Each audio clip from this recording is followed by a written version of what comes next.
आइए आज हम जानेंगे ग्वालियर शहर से रिचर्ड डॉकिंस अवार्ड तक का सफर।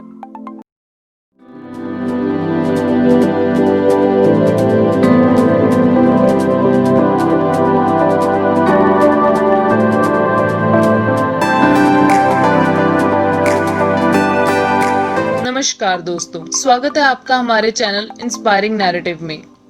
आज हम बात करेंगे जावेद अख्तर के बारे में। जावेद अख्तर एक मुस्लिम फैमिली में पैदा हुए। उनका जन्म 17 जनवरी 1945 को मध्य प्रदेश के ग्वालियर शहर में हुआ।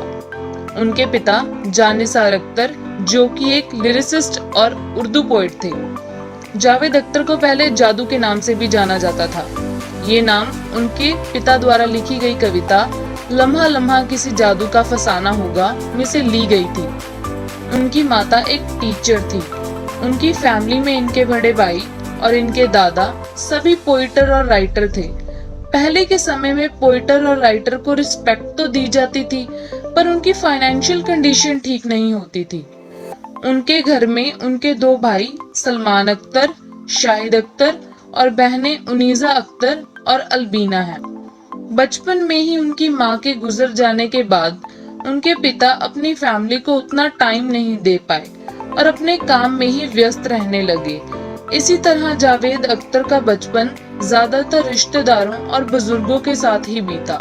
बचपन से ही उनको अपने पिता की तरह कविताएं लिखने का बहुत शौक था। जावेद एक पाकिस्तानी लेखक इब्न साफी के उर्दू नॉवल से काफी इंस्पायर होते थे। उनको जासूसी novel, fast action, economy of expression, fascinating character, catchy memorable names जैसे कैरेक्टर नॉवल बहुत पसंद थे। फिर जब वे 8 साल के हुए तब वह लखनऊ चले गए और अपनी स्कूलिंग वहीं से करने लगे, पर उनका वहां ज्यादा मन नहीं लगा। इसके बाद वह अपने मामा के साथ अलीगढ़ चले गए और बाकी की पढ़ाई उन्होंने अलीगढ़ मुस्लिम यूनिवर्सिटी से की। मैट्रिकुलेशन खत्म होने के बाद वह भोपाल चले गए और साफिया कॉलेज में उन्होंने एडमिशन ली, जहां उन्होंने अपने बैचलर ऑफ आर्ट्स की डिग्री कंप्लीट की। बचपन में ही ऐसा एनवायरनमेंट होने की वजह से उनको अपने शब्दों को रखना और लोगों को इन्फ्लुएंस करना बहुत अच्छे तरीके से आता था। उनको वर्ड्स ऑफ मैजिशियन भी कहा जाता है और उन्होंने अपने कॉलेज के दिनों से ही डिबेट कंपटीशन में पार्टिसिपेट करना शुरू कर दिया और इससे उनको काफी अवार्ड्स भी मिले। जावेद छोटे छोटे माइनर डायलॉग लिखा करते थे।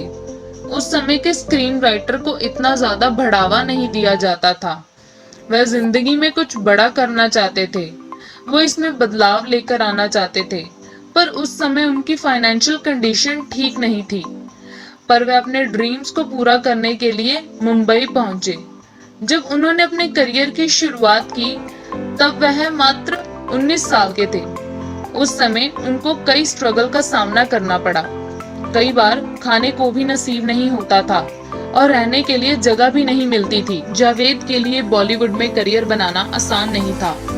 एक बार जावेद अपनी स्क्रिप्ट लेकर किसी प्रोड्यूसर के पास गए तो प्रोड्यूसर को उनकी स्क्रिप्ट इतनी बुरी लगी कि उन्होंने पन्ने उनके मुंह पर मारकर कहा कि तुम कभी राइटर नहीं बन सकते। उन्होंने उनकी बात को बुरा ना मानकर अपने ऊपर काम करना शुरू किया। उन्होंने कभी भी मुश्किलों से डरना नहीं सीखा और हर हाल में अपने आप पर विश्वास रखा और आगे ही बढ़ते रहे। बहुत मुश्किलों का सामना करने के बाद उन्हें डायरेक्टर कमल अमरोही जी के यहाँ काम मिला। वहाँ वह माइनर डायलॉग लिखा करते थे और असिस्टेंट का काम भी किया करते थे। एक दिन सेट पर काम करते करते उनकी दोस्ती सलीम खान जी से हुई। उस समय सरहदी लुटेरा की शूटिंग चल रही थी और सलीम खान वहाँ पर छोटे रोल प्ले कर रहे थे और जावेद क्लैपर बॉय का काम कर रहे थे। सलीम खान भी एक बड़े एक्टर बनना चाहते थे, पर उन्हें छोटे मोटे रोल ही प्ले करने को मिलते थे। सलीम स्टोरीज में कुछ क्रिएटिविटी, आइडियाज में बदलाव लेकर आना चाहते थे और जावेद डायलॉग पर काम किया करते थे। इन दोनों ने मिलकर अपनी खुद की एक स्क्रिप्ट तैयार करने की सोची। उनको पहली फिल्म का मौका दिया गया जो कि हाथी मेरे साथी थी, जिसमें राजेश खन्ना को लिया गया। इसमें राजेश खन्ना को स्क्रिप्ट इतनी अच्छी तो नहीं लगी, पर उनको इसके बदले बहुत सारे पैसे मिल रहे थे। जिससे उन्होंने अपना बंगला आशीर्वाद खरीदना था। इसके बाद तो समझो हिट फिल्म्स की शुरुआत ही हो गई। हाथी मेरे साथी उनकी पहली हिट मूवी थी। इन दोनों ने फिल्म इंडस्ट्री में बहुत से नए बदलाव लाए, जिससे सलीम और जावेद की जोड़ी बहुत मशहूर हुई। उसके बाद सीता और गीता उनकी दूसरी हिट मूवी रही। इस मूवी में जावेद की मुलाकात एक्ट्रेस हनी ईरानी से हुई। 1972 में जावेद और हनी ईरानी ने शादी की और उनके 2 बच्चे जोया अख्तर और फरहान अख्तर हुए। आगे जाकर दोनों ने ही फिल्म इंडस्ट्री में अपना कैरियर बनाया और सलीम और जावेद ने बहुत सी हिट फिल्में बनाई, जैसे शोले, दीवार, डॉन, यादों की बारात, जंजीर, त्रिशूल, क्रांति जैसी और भी कई। उस समय एक्ट्रेस की फैन फॉलोइंग बहुत बढ़ने लगी। अमिताभ बच्चन जैसे कई एक्टर फेमस हुए। सलीम और जावेद ने इकट्ठे 24 फिल्में बनाई, जिसमें से 20 हिट रही। मिस्टर इंडिया उनमें से उनकी आखिरी मूवी रही। उसके बाद उन्होंने कभी भी एक साथ फिल्म नहीं बनाई, क्योंकि जावेद और भी बहुत कुछ करना चाहते थे। उन्होंने कई फिल्मों में गानों के लिरिक्स भी लिखे हैं, जो कि हिट रहे हैं, जैसे नमस्ते लंदन, गली बॉय, पंगा और भी कई। उसके बाद उनकी पत्नी हनी ईरानी से कुछ मतभेद हो जाने के कारण उनका उनसे डाइवोर्स हो गया और फिर 1984 में जावेद ने एक्ट्रेस शबाना आजमी से शादी की और वह एक पत्नी होने के नाते उनके बच्चे फरहान और जोया की मां भी बनी। 1996 में जावेद को पहला नेशनल अवार्ड मिला और इसके बाद 5 बार बेस्ट लिरिक्स के अवार्ड भी मिले।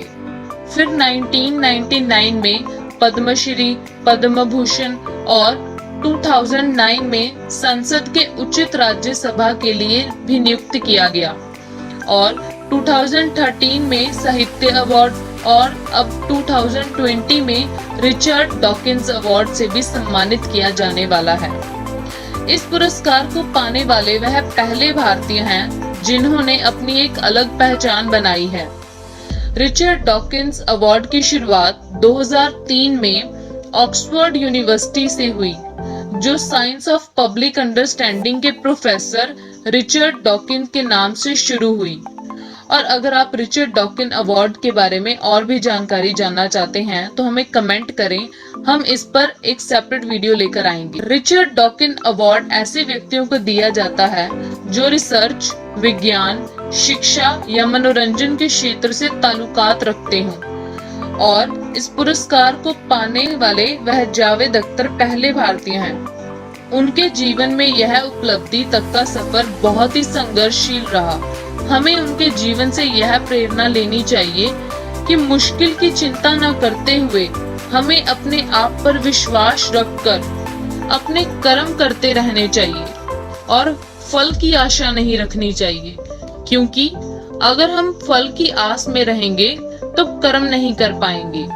और आज की वीडियो बस इतनी ही। अगर आपके लिए ये वीडियो यूजफुल रही हो तो इसे लाइक करें और अपने दोस्तों के साथ जरूर शेयर करें और हमें कमेंट बॉक्स पर बताएं कि आप अगली वीडियो किस रिलेटेड चाहते हैं। और ऐसी इंफॉर्मेशन वीडियो पाने के लिए इंस्पायरिंग नैरेटिव के चैनल को सब्सक्राइब करें और नोटिफिकेशन पाने के लिए बेल आइकन पर क्लिक करें। धन्यवाद।